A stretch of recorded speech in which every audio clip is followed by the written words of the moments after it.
বর্তমান অন্তর্বর্তীকালীন সরকারের যোগ্যতা অযোগ্যতা বিষয় নয়। দেশে স্থিতিশীল গণতান্ত্রিক সরকার না থাকায় একদিকে দেশি বিদেশি বিনিয়োগে স্থবিরতা নেমে এসেছে, অপরদিকে এক অনিশ্চিতকর রাজনৈতিক অর্থনৈতিক পরিস্থিতি নিয়ে বিভিন্ন শ্রেণী পেশার মানুষের মধ্যে একরকমের অস্থিরতা তৈরি হচ্ছে প্রায় প্রতিদিন। এ কারণেই জনগণ প্রতিদিন আমরা দেখছি সমাজের বিভিন্ন শ্রেণী পেশার জনগণ প্রতিদিন বিভিন্ন দাবি দাওয়া নিয়ে রাজপথে নেমে আসছে।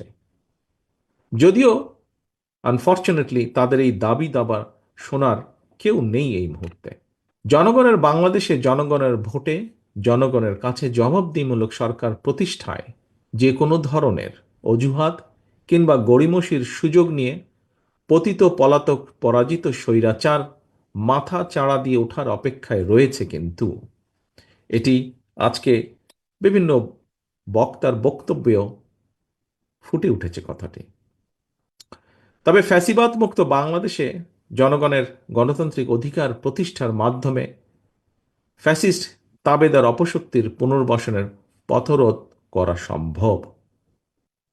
আমরা নিজ নিজ দলীয় আদর্শ এবং কর্মসূচি বাস্তবায়নের ক্ষেত্রে ফ্যাসিবাদ বিরোধী রাজনৈতিক দলগুলোর মধ্যে প্রক্রিয়া বা পদ্ধতিগত বিরোধ দৃশ্যমান হলেও আমি দৃঢ়ভাবে বিশ্বাস করি দেশ এবং জনগণের বৃহত্তর স্বার্থে ফ্যাসিবাদ উত্থান মোকাবেলায় একতরফা ইস্যুতে বাংলাদেশের গণতান্ত্রিকামী জনগণ বিগত 5ই আগস্টের মতনই ঐক্যবদ্ধ।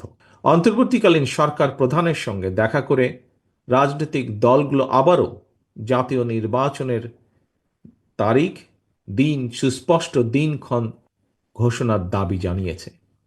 বিএনপির দাবি আগামী ডিসেম্বরের ভেতরে জাতীয় নির্বাচন অনুষ্ঠিত হতে হবে। জাতীয় নির্বাচন অনুষ্ঠানের লক্ষ্যে জনপ্রশাসন, আইন শৃঙ্খলা বাহিনীর প্রয়োজনীয় সংস্কারের জন্য অন্তর্বর্তীকালীন সরকারের প্রতি বিএনপি সহ আমরা যারা একসঙ্গে রাজপথে আন্দোলন করেছি আমাদের সর্বাত্মক সমর্থন অব্যাহত রেখেছি।